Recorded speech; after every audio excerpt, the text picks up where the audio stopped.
जय श्री राम। साधक, साधना और भगवंत, इस हमारे YouTube चैनल पे आप सभी का स्वागत है। दोस्तों, आज की वीडियो में हम देखेंगे ओम नमः शिवाय मंत्र जपने के चमत्कारिक लाभ। जैसे कि आपको पता है कि भगवान शिव का ये बहुत ही पॉपुलर मंत्र है और बहुत ही असरदार मंत्र है और इस मंत्र का जप हर एक लोग करते हैं। दोस्तों, दिखने में तो ये बहुत ही छोटा सा मंत्र है, इसको पंचाक्षरी मंत्र कहा जाता है। इसमें 5 अक्षर आते हैं। नमः शिवाय, न मह शिवाय। तो नमः शिवाय ये 5 अक्षरी मंत्र है और उसको जब भी हम जप करते तो उसमें ओम लगाया जाता है और इसके वजह से इसको ओम नमः शिवाय कहते हैं। तो ये मंत्र जपने के क्या फायदे हैं हम देखेंगे। अभी वैसे तो इस मंत्र के जपने के बहुत सारे लाभ है, लेकिन हम यहाँ पे 1 बाय 1 देखने की कोशिश करेंगे। जैसे कि पहला आप देख सकते हैं, मानसिक शांति मिलती है। दोस्तों, आज कल के बिजी शेड्यूल में जब भी हम काम करके घर पे आते हैं तो बहुत सारे थॉट्स हमारे मन में रहते हैं। जब भी हम शांत जगह पर बैठकर ओम नमः शिवाय मंत्र का जप कम से कम 108 बार करते हैं तो हमें ये महसूस होने लगता है कि हमारा जो मन है वो शांत हो रहा है। जो भी मन में विचार थे वो धीरे धीरे कम होते जा रहे हैं और एक समय ऐसा आएगा कि वो पूरी तरह से निकलकर हम शांत हो जाएंगे। तो मानसिक शांति ये प्रदान करता है।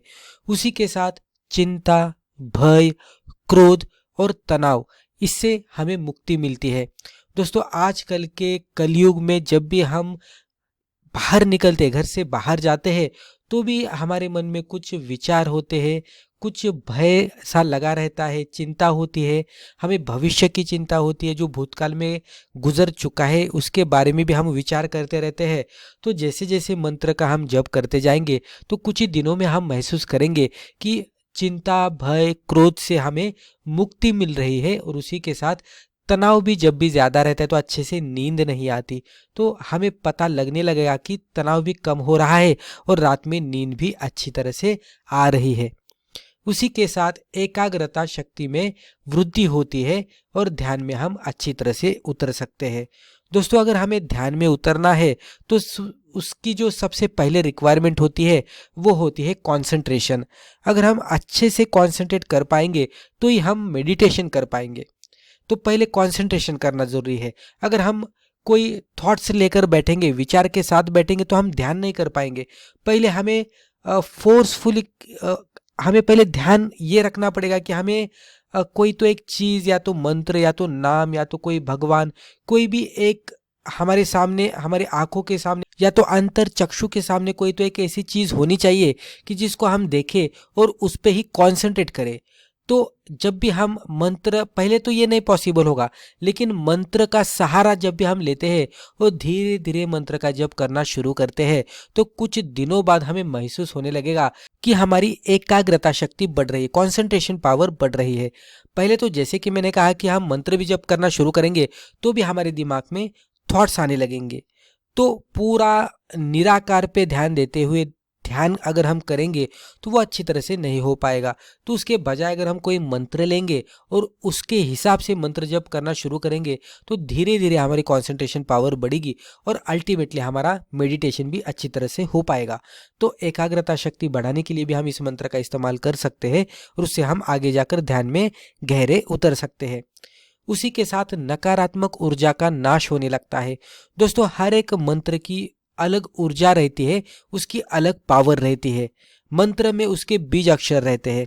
जब भी हम मंत्र का जप करने लगते हैं तो धीरे धीरे वो मंत्र की जो सकारात्मक एनर्जी या तो ऊर्जा रहती है, वो सकारात्मक ऊर्जा नकारात्मक ऊर्जा को कम करती है, उसको खत्म करती है और उसके वजह से ही नकारात्मक ऊर्जा का नाश होने लगता है। उसी के साथ अगर आप देखेंगे तो आध्यात्मिक उन्नति होने लगती है।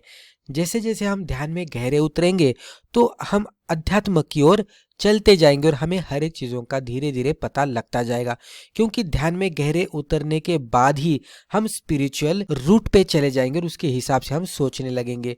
तो आध्यात्मिक उन्नति होने लगती है। भावना संतुलित होते हैं। दोस्तों, जब भी हम जीते हैं तो उस टाइम पे हमारे साथ अलग अलग घटनाएं घटित होती रहती है। कभी कभी हम सुख में होते हैं, कभी कभी हम दुख में होते हैं। जो भी भाव प्रकट हो रहा है उसके हिसाब से हम हमारा बिहेवियर या तो हम बिहेव करते रहते हैं। जब भी हम मंत्र का सही से उच्चारण करते हैं और कुछ दिनों के लिए करते हैं तो जीवन के हर एक सिचुएशन को हम अच्छी तरह से टैकल कर पाते हैं, क्योंकि मंत्र का ये एक फायदा होता है कि भावना वो संतुलित करता है और भावना संतुलित होने के वजह से ही हम हर एक सिचुएशन में एक सही तरीके से उसमें हम बिहेव कर पाते हैं। मंत्र के कंपन स्वास्थ्य में सुधार लाते हैं। दोस्तों, ओम नमः शिवाय मंत्र का जब भी करते हैं तो उसके अलग से एक वाइब्रेशन से, उसके अलग से कंपन है। हमारे शरीर के अंदर भी अलग अलग चक्र होते हैं और हमारा शरीर भी 5 तत्वों से बना हुआ होता है। जब भी हम ओम नमः शिवाय का जप करते हैं तो ये मंत्र इस तरह के वाइब्रेशंस पैदा करता है कि वो हमारे इंटरनल चक्र को भी बैलेंस करता है और जो 5 तत्व शरीर के अंदर है, जिससे शरीर बना है, उसको भी वो बैलेंस करता है। तो जब भी ये बैलेंस हो जाएंगे तो हमें महसूस होने लगता है कि धीरे धीरे हमारे स्वास्थ्य में सुधार आ रहा है। उसी के साथ पुराने पाप कटते हैं और पुण्य प्राप्त होते हैं। दोस्तों, इस तरह से कहा जाता है कि जब भी हम भगवान का नाम लेते हैं और पूरे विश्वास के साथ, श्रद्धा के साथ, प्रामाणिक होकर जब भी हम हमारे भगवान का नाम या तो उनके मंत्र का जप करते हैं तो धीरे धीरे जो भी पुराने पाप होते हैं वो कटने लगते हैं और जो मंत्रों में जो उसकी जो खुद की पावर होती है वो हमारे पुण्य को बढ़ाती है, तो पुण्य भी प्राप्त होने लगते हैं। उसके साथ अगर हम देखेंगे तो ग्रहों के नकारात्मक प्रभाव को कम करता है ये मंत्र। दोस्तों, आपको पता होगा कि कुंडली, जब भी हम हमारी कुंडली निकालते हैं तो वहां पे ग्रहों की दिशा, ग्रह कौन से बॉक्स में बैठे या तो रखाने में बैठे हैं, तो उसके हिसाब से हमारा जीवन किस तरह से हो सकता है, ये कुंडली के जरिए ज्योतिष शास्त्र के हिसाब से बताया जाता है। लेकिन दोस्तों, आपको ये भी बताऊं कि हर एक जो ग्रह रहते हैं उसके अलग अलग देवता भी होते हैं। लेकिन इस तरह से कहा जाता है कि जो भगवान शिव है वो हर एक के देवता है और जो भी ग्रहों के देवता है वो भी भगवान शिव की पूजा करते हैं। तो जब भी हम भगवान शिव का ओम नमः शिवाय मंत्र का जप करते हैं तो उसके वजह से जो अदर प्लैनेट्स रहते हैं, यानी कि ज्योतिष के अकॉर्डिंग कहेंगे तो जो भी ग्रह रहते हैं, तो उसका जो नकारात्मक प्रभाव हमारे ऊपर जो चलता रहता है और उसके वजह से जीवन में कभी कभी हलचल आती रहती है या तो नेगेटिव कुछ तो होते रहता है और हमें दुखों का सामना करना पड़ता है। तो वैदिक एस्ट्रोलॉजी के हिसाब से भी अगर हम समझ लेने की कोशिश करेंगे तो जब भी ओम नमः शिवाय का जप करेंगे तो वो भी, उसकी जो नकारात्मक प्रभाव होते हैं वो भी कम होने लगते हैं।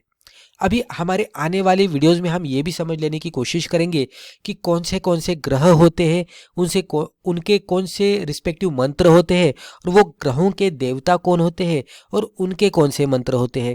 हमारे राशियों के अकॉर्डिंग हमारा ग्रह कौन सा होता है और राशि के अकॉर्डिंग हमारे देवता कौन से होते हैं और उसके अकॉर्डिंग हमें कौन सा मंत्र जपना चाहिए जो कि हमें जल्द ही उसका प्रभाव हमारे जीवन में दे, उसका फायदा हमें जल्दी मिले, वो भी हम आगे जाकर देखेंगे। और सबसे आखिर में अगर हम यहाँ पे देखेंगे, लेकिन ये पूरा जैसे कहते हैं ना, लास्ट बट नॉट लीस्ट, उसी तरह से इसका जो लास्ट यहाँ पे हमने ये वीडियो के जरिए जो बेनिफिट लिखा है वो है भगवान शिव की कृपा और आशीर्वाद प्राप्त होते हैं। यानी कि जब भी हम ओम नमः शिवाय मंत्र का जप करते हैं और रेगुलर बेसिस पे कुछ दिनों के लिए करते हैं तो धीरे धीरे भगवान शिव की कृपा हमारे जीवन में बरसने लगती है और उनके आशीर्वाद भी हमें प्राप्त होते हैं। तो दोस्तों, यहाँ पे हमने कुछ भगवान शिव का जो ओम नमः शिवाय का मंत्र है वो अगर हम जपने लगते हैं तो उसके बाद जो हमारे जीवन में लाभ जो घटित होते हैं, यहाँ पे हमने उसमें से कुछ लाभ यहाँ पे बताने की कोशिश की है। तो मुझे लगता है कि आपको हमारा वीडियो पसंद आया होगा। वीडियो पसंद आया है तो कमेंट बॉक्स में जय श्री राम जरूर लिखिएगा और वीडियो को लाइक भी जरूर कीजिएगा और उसी के साथ इसी तरह के वीडियोस आगे भी देखने के लिए चैनल को सब्सक्राइब करके बेल आइकन को क्लिक जरूर कीजिएगा। धन्यवाद।